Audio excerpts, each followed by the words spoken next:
ఎవరైనా దాతలు కరుణిస్తే కడుపుకు 4 ముద్దలు దొరుకుతాయి. లేదంటే ఆ రోజంతా పస్తులతో గడపాల్సిందే. రక్త సంబంధాలు తెంపుకొని అయిన వాళ్ళందరికీ దూరం. బంధువుల ఇంటికి వెళ్ళలేని పరిస్థితి.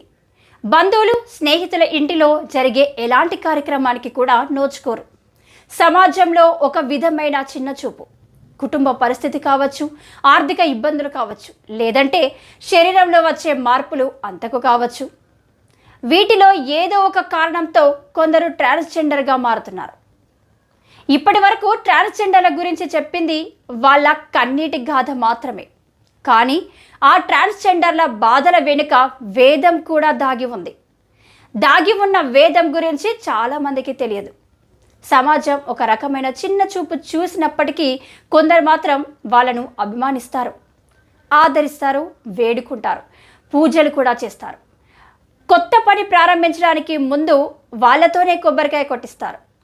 కొత్తగా ప్రారంభించే వాటికి ఆ ట్రాన్స్జెండర్లతో ప్రారంభోత్సవం కూడా చేపిస్తారు. వ్యాపారస్తులు, పరిశ్రమలు ప్రారంభించేవారు ముందుగా వాళ్ళతోనే కొబ్బరికాయ కొట్టించి ప్రారంభిస్తారు. ప్రారంభోత్సవ కార్యక్రమాలకు ట్రాన్స్జెండర్లు వచ్చిన నేపథ్యంలో శుభం జరుగుతుందని ఒక నమ్మకం. ఆ నమ్మకంతోనే వాళ్ళు రావాలని కోరుకునే వాళ్ళు ఎందరో ఉన్నారు. ట్రాన్స్జెండర్లకు వేద మంత్రాలు వస్తాయని చాలామందికి తెలియదు. ప్రారంభోత్సవ కార్యక్రమాన్ని భక్తితో నిర్వహిస్తారు. వేద మంత్రాలు చదువుతారు, ఆశీర్వదిస్తారు.